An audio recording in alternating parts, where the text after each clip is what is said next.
I may have already done this a little bit in like the part 1 and the part 2 and other parts of the how to run away, or how to do the lay low till 18 to escape an abuse situation videos, or whatever I titled it, because I really don't even remember. But like, I decided to make a more in-depth video about the jobs that you can do while you're a quote-unquote fugitive or runaway, and all those different things. And by the way, this is for if you actually have a missing persons report out on you, which you should always check every couple of days or whatever. Because I've heard stories recently of people running away, not even knowing that their parents even reported them missing. And then eventually they got a call from some detective, and it really shocked them because they didn't even know that they were reported. And they said that their other sibling had also ran away from their abuse situation, although they weren't in the same spot. But the other sibling didn't have a missing persons report yet.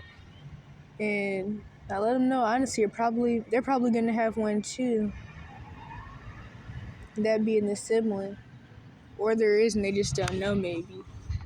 But yeah, so when you're a missing person and you're reported as a runaway, doing really anything could be risky, and you already can't really do anything because people under 18 don't have rights. And of course, once people do claim that they're going to start fighting for youth rights, I already know that it's really just going to be for the whole pro-pedophilia mess that they're trying to push. This is something I've been saying for years. I know for a fact that when adults start claiming that they want to fight for youth rights and all that, it's not really going to be for the youth. It's just going to be so the abuse can continue and people can still do whatever they want to kids.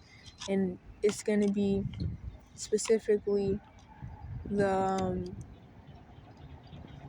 pro-pedophilia, paraphilia people that are going to be claiming that they want to fight for youth rights and give youth more rights. And honestly, it probably still won't end in people under 18 being able to do things for themselves, like work or they're enroll themselves in school or whatever. It's probably still going to be really limited stuff that just falls under the kid being able to be abused even more legally, which honestly, how I really feel about the whole molester thing is that it's kind of like how restaurants can have, or at least fast food places can have hidden menu items.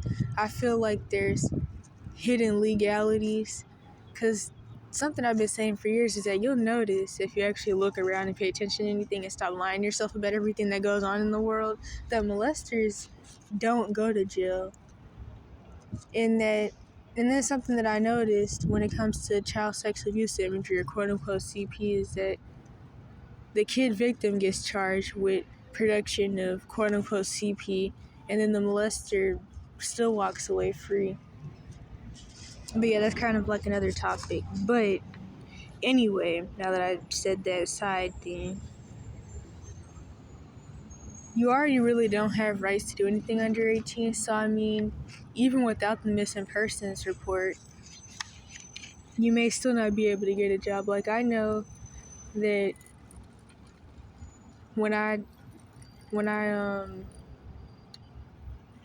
was trying to see if this place would hire me, and if they actually really checked for ID or anything, they kept trying to tell me that I needed a work permit and that people under 18 can't work in this state without a work permit, which honestly, that's probably not even true, because every state that I have lived in with the whole work permit mandate, it's really, really hard to get a work permit. And then also, it's really just to say that your grades are good enough for you to work, and that if you start working, you won't start failing more or whatever.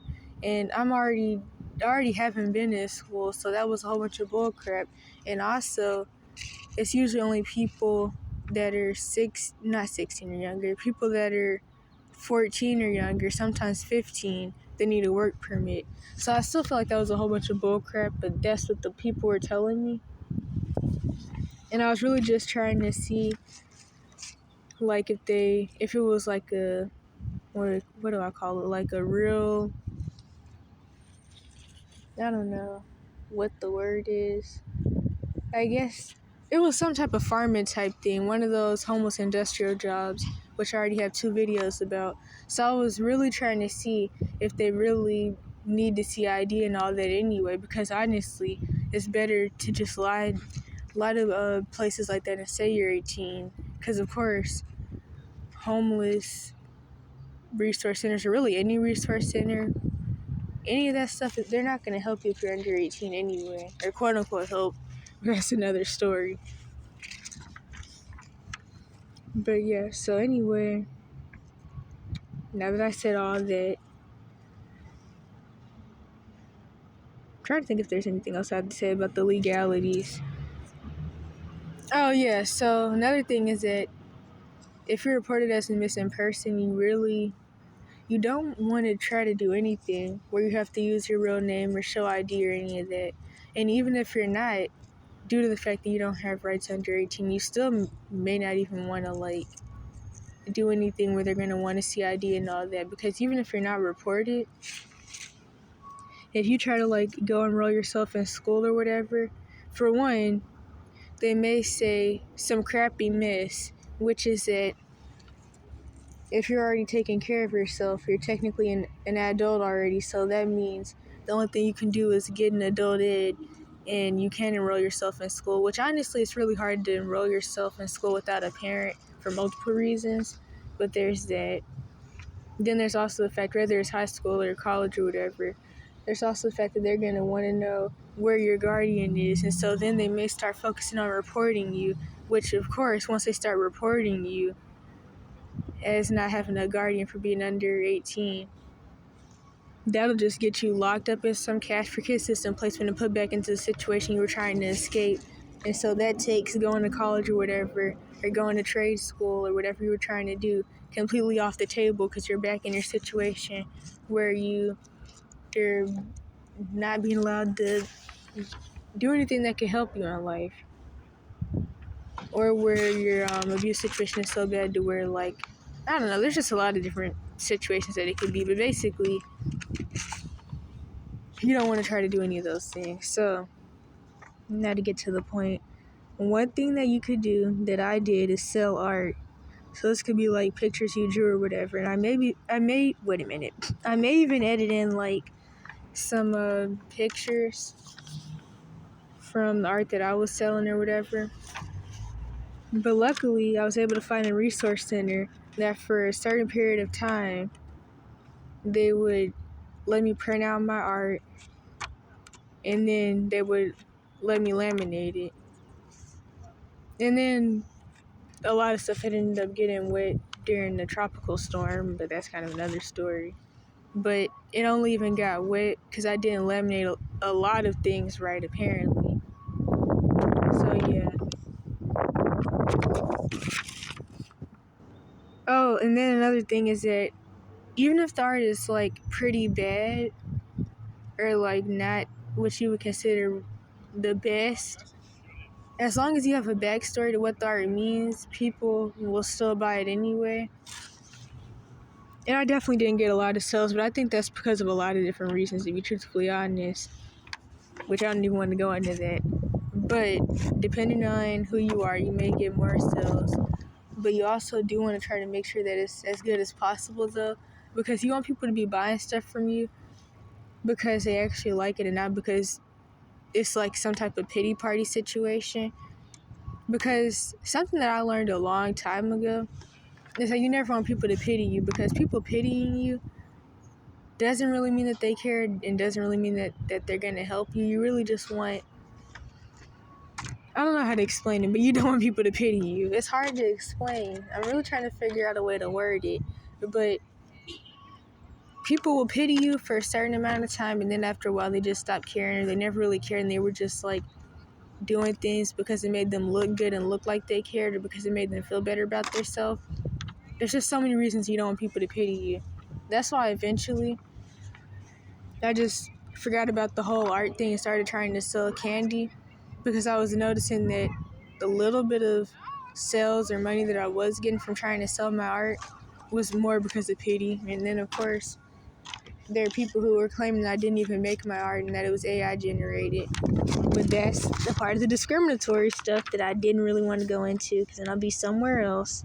But yeah, that's the form of busking, by the way. So like, there's other forms of busking. So you could like stand somewhere and sing. This depends on where you are, though, by the way, because the East Coast doesn't really get vagabond or homeless or van life culture.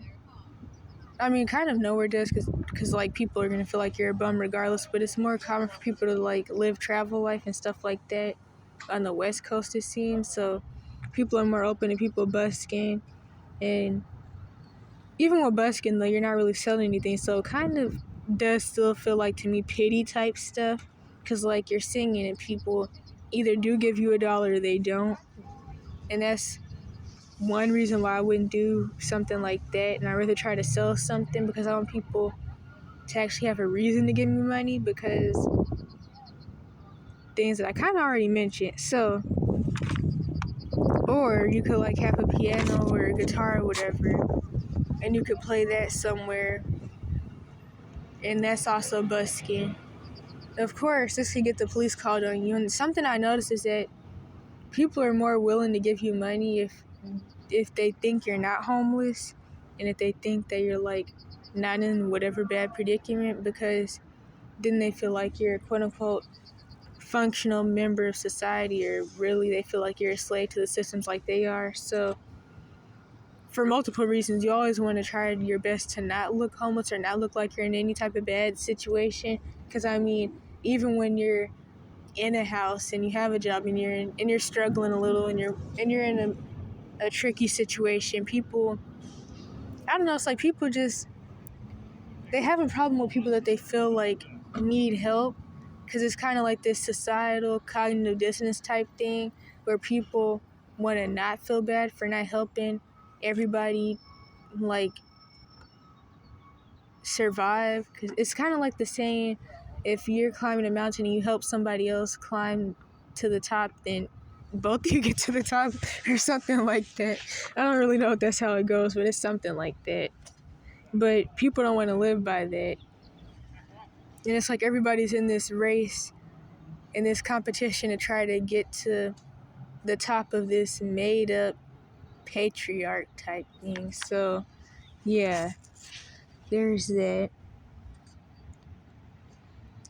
Taking out trash is one thing.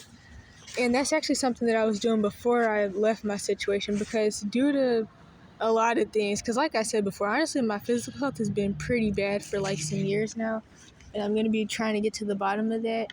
So it's like, even if you put the financial abuse situation to the side, where like I wasn't allowed to work, or where my mom would get mad and tell me I can't go to work anymore and all those different things, it's like, honestly, with the jobs that were available for me to work, and my physical health and me being in pain as much as I am, and especially as much as I was at that time, it kind of wasn't really all that. So the better option, even just due to the things that go on in corporate America, to me was always entrepreneur type work, even before I got really sick.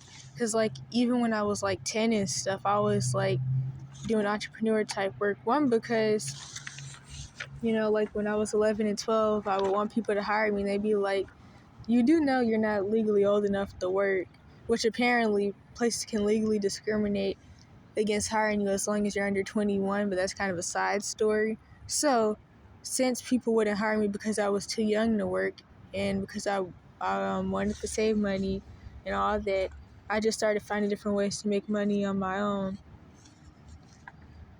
So one of them was selling candy. I think me and my siblings did that at one point when I lived with my mom, and we were a lot younger. So yeah, anyway, before I left my situation, I would go door to door, which is really, really risky these days. And it kind of was always risky depending on where you are, but I would ask to take out people's trash for $1. That's how I was saving up money before I left my situation.